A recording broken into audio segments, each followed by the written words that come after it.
Who stays, who goes? We're going to talk about that and everything else you guys wanted to know here on the Locked On Vikings podcast. It's Twitter Tuesday, baby. Ooh-wee!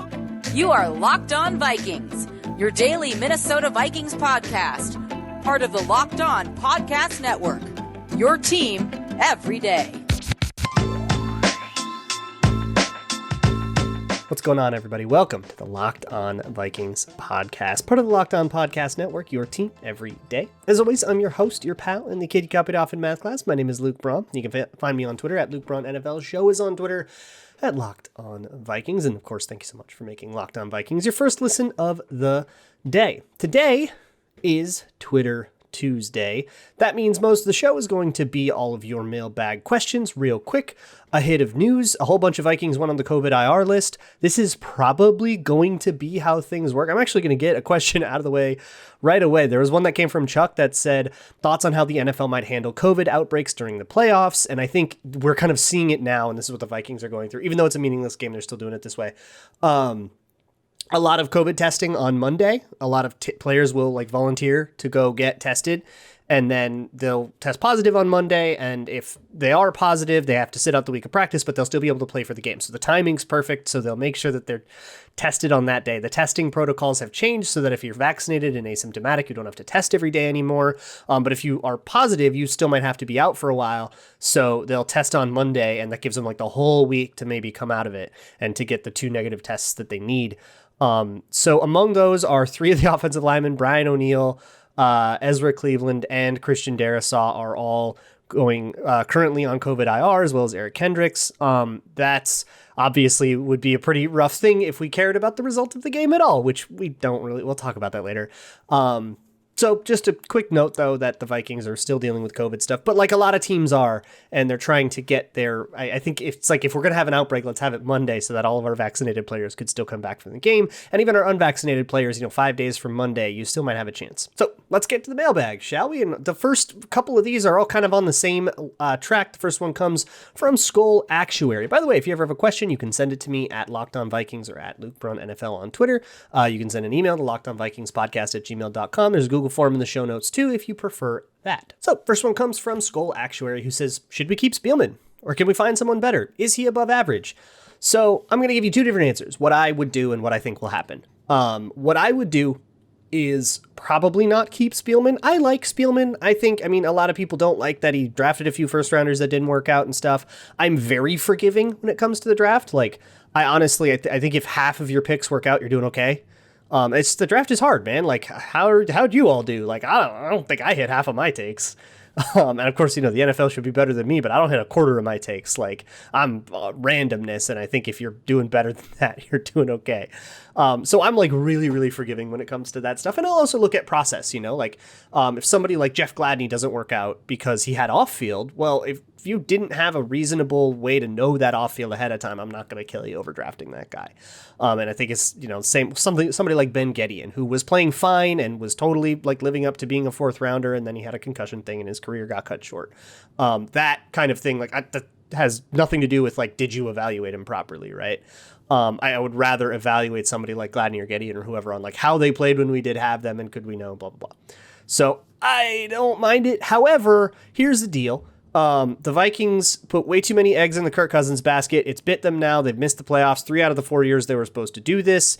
And I think they managed the team pretty poorly. I think they managed the cornerback position pretty poorly. They were 1 injury away from starting Chris Boyd against Devontae Adams on Sunday night. That went as you would expect. I think they handled the edge rusher position really poorly. Obviously the offensive line forever. I don't like that they brought in Kirk Cousins a lot, so I'm going to ding him for that. So I'm done with it all. That's what I would do. I would clear it out, get a whole new thing. What I think will happen is that Rick Spielman, I don't think he's going to retain his GM title, but I do think he's going to stay in the building in some unofficial capacity, or official, but some kind of weird made up title capacity where he'll be the vice president of whatever. And he'll, be in the room. And I think that's okay. I like his philosophies. I like the way that he prioritizes athleticism. I love the way that he trades around in the draft. And I think that particular philosophy should stay with the Vikings. I would love to retain that part of Rick Spielman without retaining some of the errors they've made in scouting or whatever. So I think that would be an appropriate choice choice, but if it were me, I don't know, I'd nuke it. Matt Chinander says, what if the trio of Spielman, Zimmer, and Cousins remains for the 2022 season? I don't know, but man, a bunch of people asked this, and let me tell you, you probably don't have to worry about that. Michael Schneider says, what about the possibility of a 1-year extension for Kirk? Draft a quarterback this year to have him sit behind Kirk for a year and then trade Kirk the next year. So, sure. Like, I get where you're coming with that. I don't know if that gets you ahead.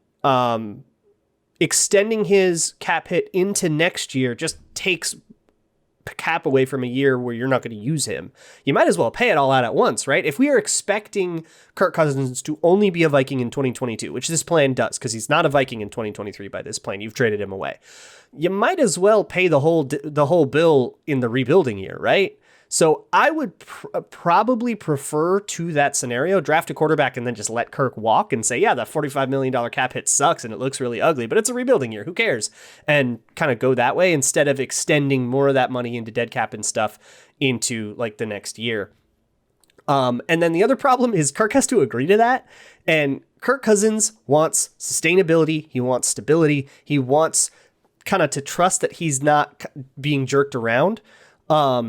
That's why he's been signing the contracts with the Vikings that he's been signing. That's why he wouldn't take deals from Washington that didn't give him that security. So I don't know if he would take like a 1 year at a time kind of thing. But if you could get him to do that, I don't know. I would still probably prefer to just like pay the whole bill at once.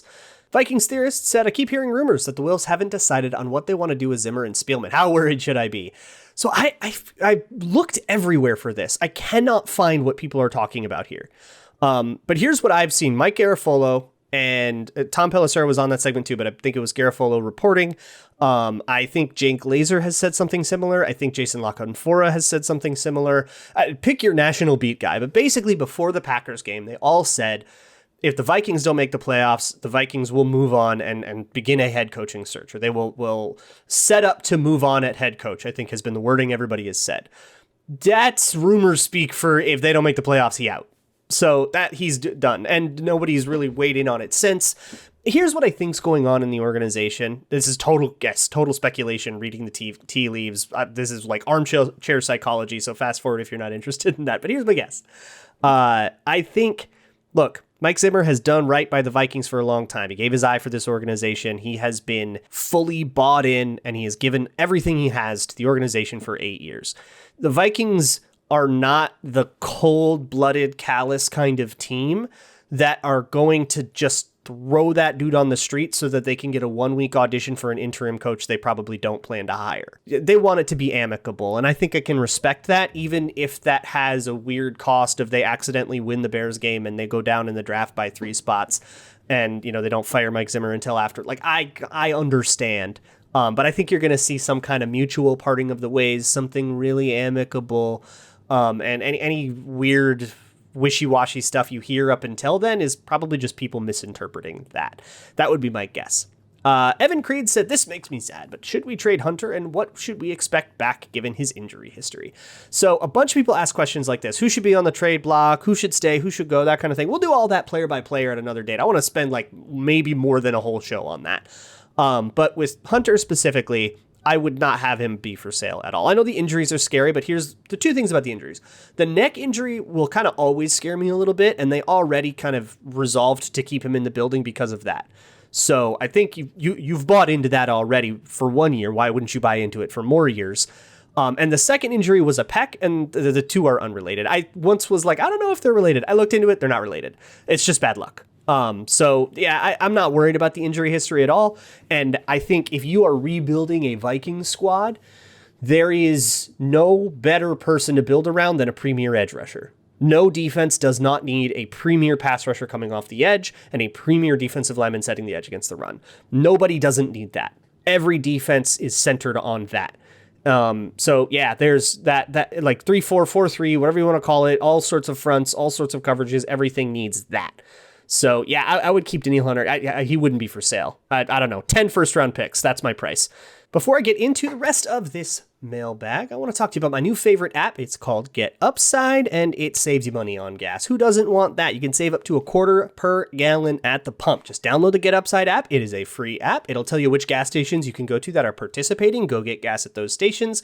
When you fill up, send a picture of your receipt to the app, and then you just start getting cash back. And you can cash out that money whenever you want. No catch, no like wait this long.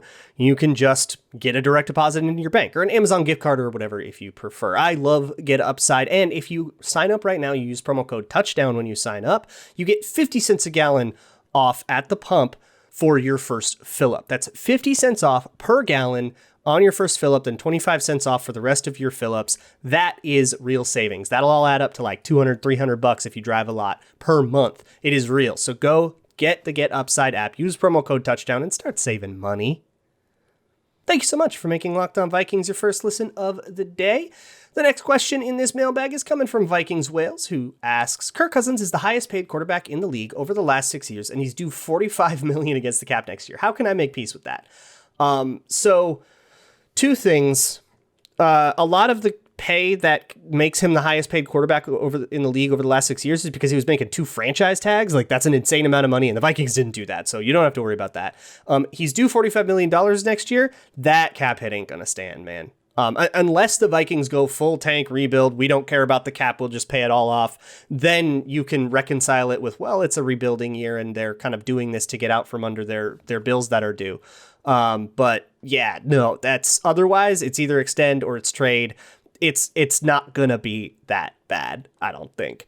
Vikings disappointment enthusiast says, I heard Willekes and James Lynch's names a few times in the stands. How did they play, and should I be enthusiastic about the rotational potential in the next few years? So I didn't look at Kenny Willekes much, but when I did look at him, he was getting his ass kicked. I didn't love what I saw from him, but I didn't see every snap or anything like that, so grain of salt. James Lynch, I don't know. He's just good for 2 or 3 good run plays a game. I think that's great as a rotational dude. The problem is he does not have much of a pass rush at all. There's just nothing. I mean, he's gotten a sack, I think, a couple times unblocked, but he's not like a pressure generator up the interior. He's just like a decent dude at shedding a lineman and making a tackle if the run comes up his gap. That's kind of just a guy. He's just a guy. But just a guy is fine. So I don't know. Rotational potential is like an oxymoron to me. Like, it's a pretty low thing to aim at, but I think James Lynch can get there. I don't know about Willekes, but hey, he'll come back and he'll maybe try to make the team next year. Bradley Norris said, who are the Packers going to lose to in the NFC Championship or earlier this year? Love the energy. So I don't know, man. But for me, if we're just on root against the Packers, I think you got to look for teams with good run games that can go to Lambeau and take advantage of Green Bay's run defense. And, you know, that always helps when it's cold and it's harder to throw the ball. So like Dallas could do it. I think the Rams have a good run game. I think San Francisco has a good run game as a long shot. I think that kind of thing would be the key. But I also think that the Packers are the only good team in the NFL, and there are 31 like not very good teams. So I don't know, man. We'll all cross our fingers. Ryder Jensen says, would you rather have a healthy roster or a new coach? No team can withstand key players going down. How many Super Bowls does Parcells win if LT goes down with injuries? Yeah, sure.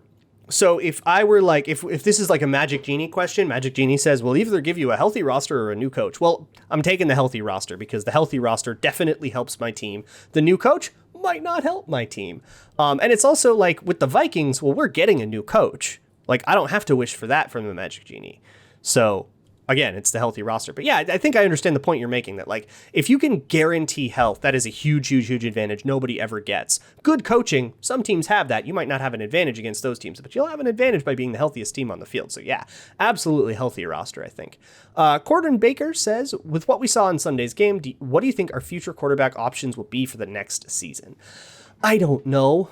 My take on this is going to evolve a lot over this offseason. I hope you all come on this journey with me. I don't know much about the draft guys yet. I don't really know much about who's going to be available in the trade block or free agency. There's a lot of talk about like maybe Russell Wilson, or maybe like if you wanted to go get like do a crazy trade or something like that, or some bridge quarterback like Drew Lock. People have said, I have no idea who the quarterback is next season. I will say, if it's not Kirk, and there are some permutations where it is, but if it's not Kirk, I don't think it's Mond. I would not be mad if Mond competed for the job, though, and proved me wrong. I mean, it's not Mannion, right? So I don't know, but I think there's a reasonable enough chance that it's a guy who's not on the roster yet. Reasonable enough chance it's Kirk. And hey, maybe it's a competition with like some draft pick in Kellen Mond or some, Teddy Bridgewater in Kellen Mond, something like that. Shoot That S said, is there a bottom with this club? If so, how will we know? Is there a sign posted there? And someone responded to Shoot That S by saying 0-17. So that, I think, right? That's infamy. That's the worst season ever. The Bucks had an 0-14 a couple times. The Lions had an 0-16. The Browns had an 0-16. Nobody's had an 0-17. That's bottom. That's infamy. You will be remembered in history forever as the hilarious team that went 0-17, and it's a stain on your franchise that you'll never get rid of, even if you win Super Bowls. The Bucks. Everybody still remembers those 1970s creamsicle Bucks that were so historically terrible that they get brought up every time somebody else breaks one of their records. Kurt with 2 C's says, now that you've seen life without Cousins, how does it feel? Do you feel wrong and sorry for being so mean to Kirk? Are you excited for awful QB play if the Vikings don't keep Kirk? Will you admit that Kirk is the best QB the Vikings have and ever have had and never will have? This is a good bit, buddy. Yeah. So there is a weird thing. So basically, like, Sean Mannion sucked, and people are like, that's a preview of life after Cousins. See, all you Cousins haters want that. And to that I say, I think we could do better than Sean Mannion, man. I've got a few more questions that I want to get to here in this mailbag, but first let me talk to you about Grambling. BetOnline is the one-stop shop for all things Grambling. You can start placing your bets on who's going to win the NFC or whatever. I think you can place MVP bets, but I'm pretty sure Aaron Rodgers is like the way leading favorite. You can bet on stuff like the AFC East, which isn't decided yet, or you can just bet on like the last few college playoff games. You can bet on volleyball or golf or tennis or whatever, MMA, even your favorite Vegas casino games. Just head on over to betonline.ag. Enter promo code LOCKEDON when you sign up. That's LOCKEDON, all one word. And you can get a 50% welcome bonus. That means whatever your first deposit is, half of that matched, plopped right into your account as free play money. It's free Grambling money, so go take advantage at betonline.ag, where the game starts. Got a few more questions here in this mailbag, so let's get to them. The next one comes from Goggles, who says, given the personnel already in place, are the Vikings locked into their offensive and defensive schemes, or do you think doing a 100% reset like Detroit is the best option? This is a very good question, because it depends a lot on a lot of stuff. And this is going to be a wishy-washy answer, but it depends is my answer. Like, look, there are some pieces that fit anything. So change your scheme, don't change your scheme. It doesn't matter. Justin Jefferson's going to be good in it, and Danielle Hunter's going to be good in it. Like, there are Dalvin Cook's going to be good in anything, right? He's best in a wide zone, but I think if you made him read power gaps and stuff, he'd be doing just fine, especially against defenses that more and more are trying to, do stunts or do like cross lineman's face to get extra gaps and stuff like that. There's a lot of that going on in the league right now, and I think that's really good for Dalvin Cook. And I think Dalvin Cook's style of play will age gracefully, even with his injury history. I think as his athleticism declines, his style of play will lend itself to being like a good veteran, even if he doesn't like have the burst anymore, like years from now. So I don't know. There's pieces that fit anything. There's some pieces that don't, right? Like if you're going to go to a power scheme, Garrett Bradbury cannot be your center. Or if you're going to run like duo, Garrett Bradbury can't be your center, right? Like that's not the move. If you're going to stay in zone, then sure. Brian O'Neill is an interesting one, and they're kind of locked into him. He's much more of a zone guy, but so Christian Darrisaw could totally run power, and they just drafted him. He's on a rookie deal. If Wyatt Davis figures it out, that can be power, right? And then like defensively, I do think they have some pretty versatile pieces. Again, like Harrison Smith will fit anything. There is not a scheme that's the Harrison Smith scheme, and then if he's a bad scheme fit, I don't think there is one. So I think overall, they have a pretty good amount of scheme flexibility. If they wanted to change schemes, I think that wouldn't be too painful, but you would end up with some awkward fits, like if you changed to a power running scheme and then you had Brian O'Neill and Garrett Bradbury. Kenny Wangu fan says, what are your thoughts on trying to coax Wade Phillips out of retirement to be a coordinator or at least an advisor? Sure, open to, a no stone unturned approach. I don't think that would be necessary, really, but I mean, look, again, yeah, no stone unturned, but I don't know. He's like really old. You got to make sure he's still as sharp as he once was. But I mean, get a wise guy in the building, right? That'll never hurt. Sure, why not? Official Wangu fanboy, I sense a beef, says, what do you think about a transition to a 3-4 next season? Richardson, Pierce, Tomlinson would be formidable up front, and perhaps rush linebacker would benefit from guys like Wanham and Hunter. 3-4 defensive end might help the defensive tackles and defensive end tweeners like James Lynch and Watts too. Some of those guys only if they stay or whatever, but that's fine. This distinction doesn't matter. I don't think... So, like, DJ Wanham does drop into coverage, and they actually had Danielle Hunter do that sometimes, too, on fire zone blitzes. And that's really the only time that 3-4s have their, like, edge rusher types drop into coverage is on, like, a zone blitz type thing, or, like, as a sim pressure kind of cutesy trick. The difference between a 3-4 and a 4-3 is functionally meaningless. It's because there's so much 11 personnel, so 3 wide receivers, that means there's a lot of nickel. You need 3 cornerbacks and then 2 safeties. It's 5 defensive backs. That's nickel. 4-3 nickel packages and 3-4 nickel packages are really, really similar. And basically the distinction is meaningless. And the Vikings actually ran a whole bunch of fronts. So they've already kind of transitioned a little bit into a 3-4. They've run it some this year in 2021. So yeah, it could happen. It could not happen. But they do have a little bit of flexibility here. I do think they're at a bit of a crossroads where they can go whatever direction they decide. Nate Stanley for starter says, I love this guy's name. He's Nate Stanley for starter. He has stuck to the bit since they drafted Nate Stanley 2 years ago, and it only gets funnier the further we get from Nate Stanley being on the team. I just love that. He said the quarterbacks did not give up 37 points, which is more of a thought than a question.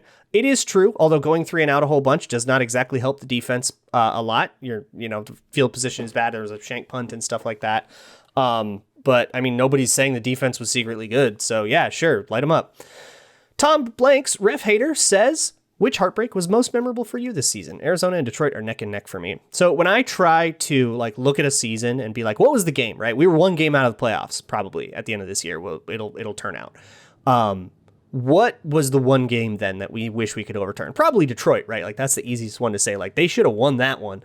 But you could say, oh, well, they missed an easy field goal against Arizona. Maybe they should have won that one. But for me, I don't know if I go to the closest game or the one that was easiest to imagine being overturned, but rather one like the San Francisco game or the Rams game where they could have won that, clearly didn't deserve to, and that's why they're not in the playoffs. Like that feels like an appropriate thing to look at. And in 2020, I look at the time they got blown out by the Falcons. They ended up a game out of the playoffs in 2020. If they beat the Bears at home in week 15, they're in the playoffs. They're the ones going to the Superdome and playing on Nickelodeon. And I think if they beat the Falcons, it's the same deal. So don't get blown out by an 0-5 team and you're in the playoffs. They did get blown out by an 0-5 team. They weren't in the playoffs. That feels appropriate. And I feel like, beat the 49ers, beat the Rams, go beat a team that you're supposed to beat if you're meant to be taken seriously. You're supposed to be able to not get killed on the ground by the San Francisco 49ers. And because the 49ers could do that to the Vikings, they get to be a playoff team maybe. And the Vikings don't get to be a playoff team. So that's maybe the ones that I look at. And sometimes those are the ones that frustrate me the most. But I think the Lions game is the biggest heartbreak for me. That one still grinds my gears. MN Soda says, what makes the pain stop? Nothing, man. That's what you're here for. If it's all about us inflicting pain and experiencing pain together in particular hats. Norse Code says, which section of the Neapolitan ice cream did Zimmer eat first when he got home to help heal his soul of the loss with a little mean time? It was a crushing loss with the potential to seal the deal on losing him his job. So I'm guessing strawberry. For me, a silky chocolate's got to be the thing when you're sad, right? Strawberry feels like a happier flavor. Chocolate ice cream is when you're sad and you need something rich and you need to feel a different kind of pain for a little while. You're going to eat too much chocolate ice cream so that you can have stomach pain to distract from your heart pain.